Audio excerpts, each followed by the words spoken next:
So what did we talk about all through the offseason? You listen to my podcast, you listen to me on the radio. What did we talk about all offseason that had to happen if the Falcons wanted to turn the corner and become a more successful and a better offense?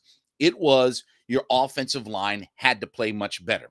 And we talked about, we gave you the stats, right? They had 3 of the 9 worst pass blocking offensive linemen in the NFL. And we knew that there would be changes on their offensive line, right?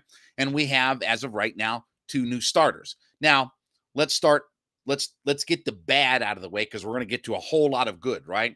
Drew Dahlman at center has not been very good, but okay, because you've been good at left guard and you've been outstanding at right guard, you can afford to have, what did I say? You can have one bad offensive lineman. The problem last year was you had multiple bad offensive linemen and you stand them side by side. When you have Matt Hennessy and Jalen Mayfield standing side by side, remember I used to do this? You got bad results. So you can have one guy that's not very good, but you can't have multiple guys that are not very good.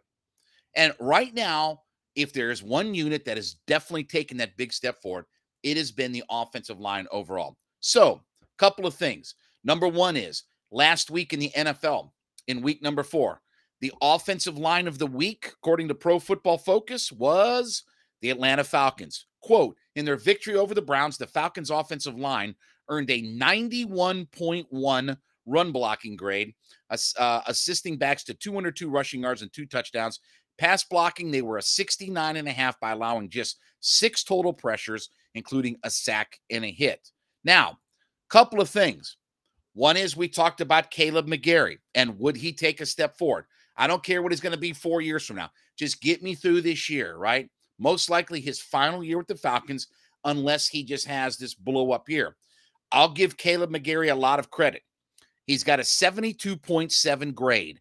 Right now, he ranks among 70 offensive tackles in the NFL. His Pro Football Focus grade is 18th overall. So he's been a top 20 offensive tackle in the NFL. So he's done a really good job.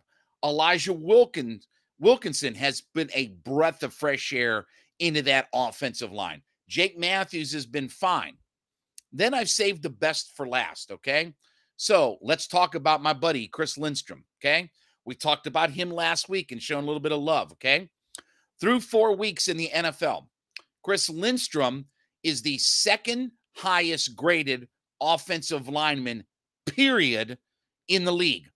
Guards, tackles, centers. So remember last week we talked about Chris Lindstrom was the 3rd highest rated guard in the league.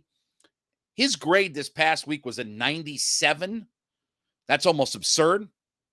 He is now the 2nd highest graded offensive lineman in the entirety of the NFL with a 91.3 grade overall. And he is tied with Andrew Thomas, good Georgia kid, of the Giants with the highest run blocking grade for all offensive linemen at a 91.5. So he's got the tied for first highest run blocking grade in the entirety of the NFL. And overall, he's the 2nd highest graded offensive lineman. What have I talked about? Look, at the pace that he's going, he's first team all NFL. Listen to what I'm saying. At the pace that he is on, he is first team all NFL. That's how good Lindstrom has been this year. So overall, this has been the spark as to why the Falcons are so good in the run game, why they've made Patterson and Huntley and Williams and everybody, and Algier and everybody look as good as they are. And this was the number one thing that we talked about and focused on. Can our lines of scrimmage be better this year? Well, at least from the offensive line side, and we've talked about Grady and the start that he's on and the contributions that Taquan Graham and those guys have given him on the defensive line. By the way, we'll probably get more information tomorrow because today's the off day. I can't wait to see if the Falcons make any moves on their roster starting tomorrow, right? Remember we talked about this last week, that you have a handful of guys, you have 4 main guys that are available to come off of IR this week. Remember that? One of them's Jalen Mayfield. You ready to stick Jalen Mayfield back into your starting spot or put The offensive line for the Falcons has been the key unit that has stepped up and taken a step forward this year. And it's not just been Lindstrom. Caleb McGarry has taken a step forward and played well this year. Elijah Wilkinson has been good this year. Jake Matthews has been his regular solid self. And Drew Dahlman, again, let's go back to the Spider-Man meme, right? Dahlman and Hennessy. It's the same guy. They're pointing at one another, right? So there's been no improvement. Let's be honest. Let's cut through the fog, okay? There's been zero improvement in the center position. If anything, to be honest with you, it may be even a step backward because Dahlman can't snap the football. I'll go ahead and say it. I'll hate because I like to hate. Drew Dahlman is James Stone 2.0, okay? That's how bad it is. Remember when we had Mike Person and James Stone a few years ago, and neither of those guys could snap the football and shotgun? It bounced off Matt's back there with a baseball mitt. He's back there with a shortstop glove like this because he's got to field it off the turf, right? Bouncing off the turf. That's about where Dahlman is. He's hit a guy. He's snapping this, that. Anyway, but again, you can live with one bad offensive lineman. You can get away with that. Because if you stand two guys side by side, as we saw last year, if you stand Mayfield and Hennessy side by side one another, your offensive line will get crushed. And they did.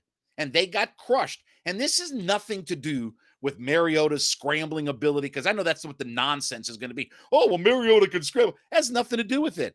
Their offensive line is better. I just gave you the numbers. Those guys have been outstanding. As they're run blocking, as they're playing much better. Again, Lindstrom was already one of the best offensive linemen in the league that nobody talked about. He's even better this year. He's a first-team all-NFL caliber offensive lineman this year. And McGarry has taken a big step upward in what will probably be his final year with the Falcons.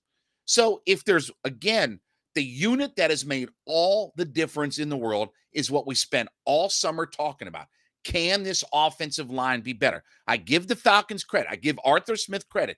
They were willing to make changes. They were willing to try something different, willing to have competition up there, and it's paid dividends. The changes that they made have paid dividends. And we don't have to worry about two offensive linemen that have no business standing side by side with one another and just mucking it up out there. This unit has really come together. And as I just talked about, it's why I feel confident that the Falcons will still continue to have success even without Patterson. Yep, it sucks. But you can put good to average backs behind a great offensive line, and if they're opening up holes in the running game, they'll find a way through. I have faith in Algier and Huntley and those guys because those five guys up front are playing so well. So that's the unit we talked about all summer long. Give the Falcons and Arthur Smith credit. They have been terrific through the first quarter-ish. I know it's not quite a quarter, but quarter-ish of the year. All right, I want to talk about my friends over at Built Bar. Listen, want you to head to Built.com today. Check out their extensive line of products. Look, we've talked a lot here on the show about the marshmallow puffs, right? The protein-infused marshmallow puffs. But I want you to remember, too, that they have all the regular protein bars and things like that and snacks that you want there as well. So you head to Built.com today. Check out their wide menu of different products. And they got all kinds of flavors, and they're always introducing a new flavor each and every month. So head to Built.com today. Check out their line of products. Get that order put together. And when you get to that checkout, put the promo code LOCKEDON15, LOCKEDON, number 1, number 5.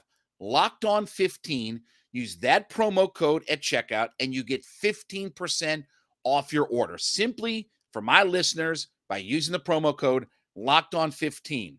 So they got the puffs, they got the bars, they got snacks, they got everything that's available to you. And remember, it's low sugar, high protein snacks, right? That's what we're all looking for.